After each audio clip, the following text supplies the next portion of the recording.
Kita ke Lampung Tengah, pemirsa. Seorang pria beristri ditangkap Polres Lampung Tengah lantaran membunuh siswi SMA yang merupakan pacarnya dalam cinta terlarang. Tempat penemuan jenazah. Jadi seorang siswi kelas 3 SMA di Lampung Tengah ditemukan tewas terapung di tengah waduk perkebunan tebu di Desa Gunung Batin, Kecamatan Terusan Nuyai, Lampung Tengah pada Rabu siang. Korban ini diketahui berumur 15 tahun, warga Lampung Timur.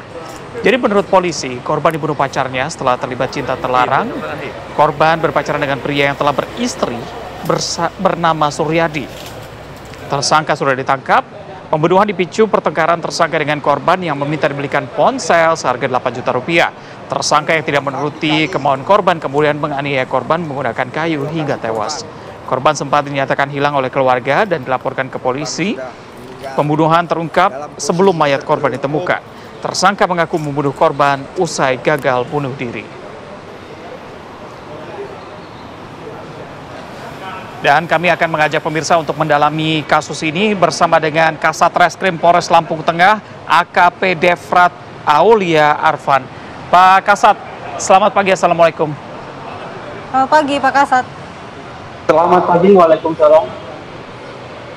Baik, Pak Kasat, ini kan diketahui bahwa pelaku akhirnya menyerahkan diri. Namun, bagaimana prosesnya dari awalnya keluarga menyatakan hilang sampai pelaku menyerahkan diri ke pihak kepolisian? Ya, dapat kami jelaskan kejadian awal mulanya pihak keluarga dari perempuan dikirim pesan oleh perempuan atau korban yang berusia 15 tahun. Pada hari Minggu korban berpamitan untuk bertemu temannya di Kota Gajah, Lampung Tengah. Kebetulan Kota Gajah itu dekat juga dengan Lampung Timur. Namun pada kenyataannya korban dan pelaku itu tidak bertemu di Kota Gajah, namun bertemu di pintu gang dekat rumah korban. Jadi korban dijemput di dekat rumahnya, bukan bertemu di Kota Gajah. Setelah 1 kali 24 jam dari hari Minggu hingga hari Senin, keluarga korban tidak menerima informasi keberadaan dari korban, sehingga pada hari Senin membuat laporan kehilangan di Polres Lampung Timur. Dari hari Senin, Polres Lampung Timur menginformasikan kepada seluruh jajaran di seluruh Polres Lampung bahwa ada laporan kehilangan. Dari hal tersebut, dari pihak kepolisian, khususnya Polres Lampung Tengah, yang mendapati informasi ada orang hilang, segera melakukan serangkaian penyelidikan. Nah, diketahui dari serangkaian penyelidikan ada masyarakat di Kecamatan Terusan Nuyai yang melihat ciri-ciri orang hilang. Datanglah tidak lama kemudian pada hari Rabu, datanglah kepala kampung menginformasikan bahwa ada kasus pembunuhan. Kemudian kami mencari korban, berdasarkan serangkaian penyelidikan, ditemukan korban di tengah-tengah kebun tebu di daerah Terusan Nuyai. Kami coba samakan ciri-ciri dengan laporan kehilangan orang, ciri-ciri sama, kemudian kami menyampaikan informasi bahwa ada dugaan mayat yang kami temukan adalah orang hilang yang dari Polres Lampung Timur. Kemudian kami mencoba mengejar keberadaan pelaku, didapati bahwa pelaku berada di rumah sakit. Kemudian kami mengamankan pelaku dan meminta keterangan awal. Baik, Pak Kasat. Berarti memang benar pengakuan tersangka ini mengaku membunuh korban usai gagal bunuh diri? Awalnya dia bunuh diri, belum terucap bahwa dia membunuh seseorang. Namun berdasarkan hasil penyidikan, karena tidak mungkin seseorang melakukan suatu hal tanpa alasan, dari rangkaian penyelidikan tersebut ada dugaan pembunuhan.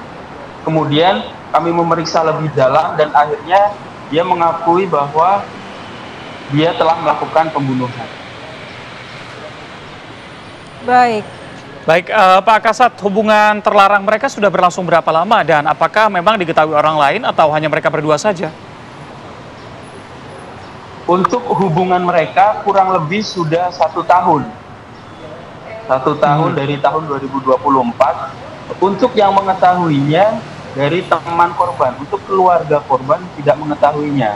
Karena korban sendiri kemungkinan menyadari bahwa dari jarak usia sudah jauh dan dari pihak pelaku juga menyampaikan sudah berkeluarga.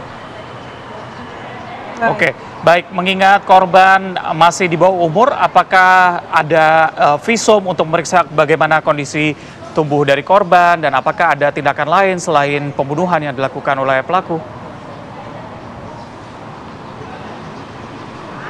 Untuk hasil dari visum luar, terdapat luka trauma lebam dan ada bekas benda tajam.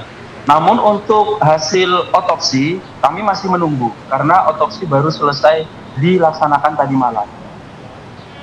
Baik, Pak Kasat, kembali untuk motifnya, apakah benar ini pelaku kesal hanya karena korban meminta dibelikan handphone atau memang sudah lama ada cekcok di antara mereka? Berdasarkan serangkaian penyelidikan, diduga mereka dalam kondisi mengkonsumsi obat terlarang. Jadi memang benar ada keributan terkait pembelian handphone dengan nominal uang 8 juta, namun hanya disanggupi oleh pelaku 3 juta. Korban tidak terima, kemudian emosi kedua orang tersebut tersulut dan dipengaruhi oleh obat terlarang sehingga emosinya semakin tinggi. Untuk konflik sudah sering terjadi antara mereka. Baik, lalu konstruksi hukumnya seperti apa, Pak Kasat? Untuk pasal yang kami terapkan itu pasal 338 tentang pembunuhan atau pasal 351 penganiayaan mengakibatkan meninggal. Untuk ancaman hukumannya sendiri untuk pasal pembunuhan 15 tahun, pasal 338. Kemudian untuk pasal 351 ancamannya 7 tahun. Baik, terima kasih. Kasat Reskrim Polres Lampung Tengah AKP Devrat Aulia Arfan. Selamat pagi.